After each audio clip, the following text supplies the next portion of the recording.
నమస్కారం. ఈరోజు మనం కొన్ని చాలా ఆసక్తికరమైన ప్రవచనాలను పరిశీలిద్దాం.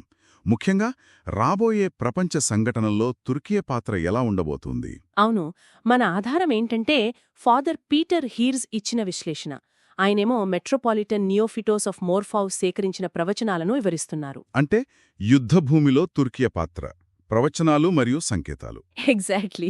ఈ అంశం నుంచి తీసుకున్నామన్నమాట. అవునవును, ఈ ప్రవచనాలు ముఖ్యంగా ఆధునిక ఆర్థడాక్స్ సెయింట్స్ అంటే సాధువులు చెప్పినవి.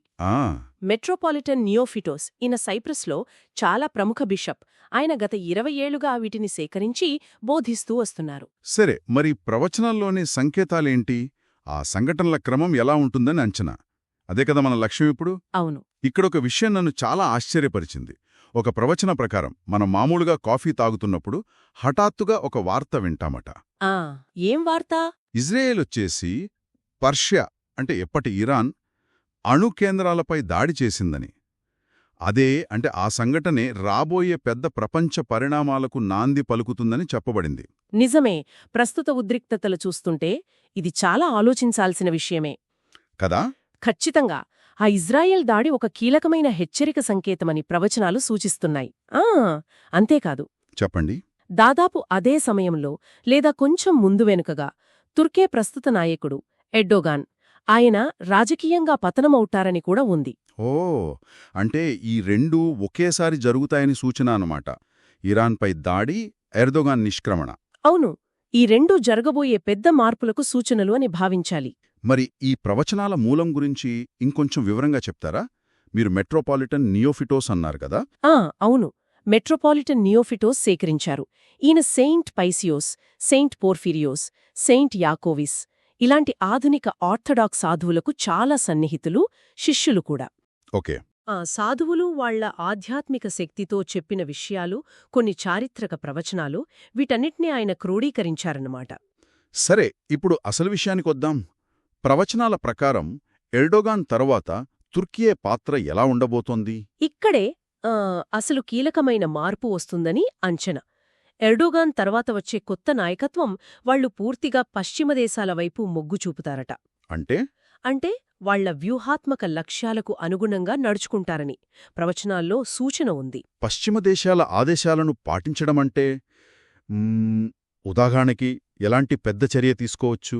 అన్నిటికన్నా ముఖ్యమైన చర్యగా చెప్పబడిందేంటంటే మధ్యప్రాంత్యంలో రష్యా సైనిక ప్రయోజనాలకు ఏదైనా ముప్పు వాటిల్లే సమయంలో రష్యన్ నౌకాదళం నల్ల సముద్రం నుంచి మధ్యధర సముద్రంలోకి వెళ్లకుండా తుర్కియే తన జలసందులను మూసివేస్తుందట.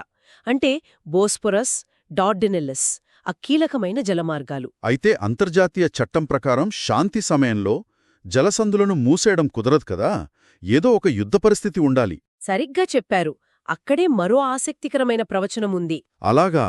అవును, జలసంధుల మూసివేతకు ఒక చట్టబద్ధమైన కారణం చూపించాలి కాబట్టి దానికి కొంచెం ముందుగా తుర్కియేకి గ్రీస్కి మధ్య ఒక చిన్న యుద్ధం జరుగుతుందట.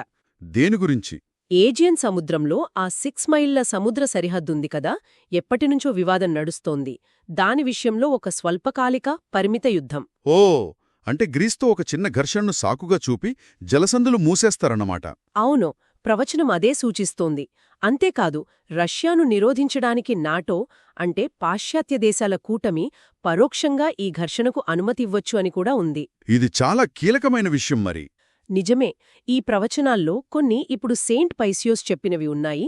అవి దాదాపు 30 ఏళ్ల క్రితం మాటలు. 30 ఏళ్ల క్రితమా? అవును, కాని అవి ఇప్పుడు నిజమయ్యే సూచనలు కనిపిస్తున్నాయని కొందరంటున్నారు.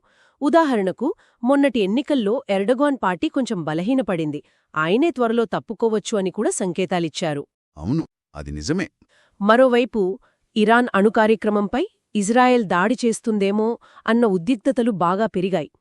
ఇవన్నీ చూస్తుంటే ఈ అంచనా వేసిన పరిణామాల్లో తుర్కియే కేంద్రస్థానంలో ఉన్నట్టు కనిపిస్తోంది. కాబట్టి మొత్తం మీద చూస్తే ఈ ప్రవచనాల ప్రకారం ఒక గొలుసుకట్టు లాంటి సంఘటనలు జరగబోతున్నాయి. ఎర్డోగాన్ నిష్క్రమణ, తర్వాత తుర్కియే పశ్చిమ దేశాల వైపు తిరగడం, గ్రీస్తో ఒక చిన్న యుద్ధం, ఆ తర్వాత రష్యాను కట్టడి చేయడానికి జలసందులు మూసివేయడం. ఇదంతా బహుశా ఇజ్రాయెల్ ఇరాన్ ఘర్షణ జరిగే సమయంలోనే జరగవచ్చని సూచన. గమనించాల్సిన ముఖ్య విషయమేంటంటే ఎప్పుడో దశాబ్దాల క్రితం చెప్పిన ఈ ప్రవచనాలు ఇప్పుడు జరుగుతున్న భౌగోళిక రాజకీయ పరిణామాలతో ఎంత దగ్గరగా సరిపోల్తున్నాయనేది నిజంగా ఆశ్చర్యం కలిగిస్తుంది. అవును. ఇది కేవలం యాదృచ్ఛికమా లేక దీని వెనుక ఏదైనా లోతైన నమూనా ఉందా అనేది ఆలోచించాల్సిన ప్రశ్న. నిజమే.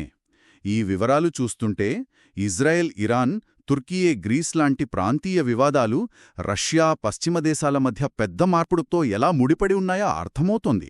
ఈ ప్రవచనాలు అక్షరాలా నిజమవుతాయా లేదా అన్నది పక్కన పెడితే ఇవి మన కాలంలో జరుగుతున్న ఏవైనా అంతర్లీన రాజకీయ లేదా బహుశా ఆధ్యాత్మిక ప్రవాహాలను సూచిస్తున్నాయేమో అని లోతుగా ఆలోచించాల్సిన అవసరం ఉంది కదా.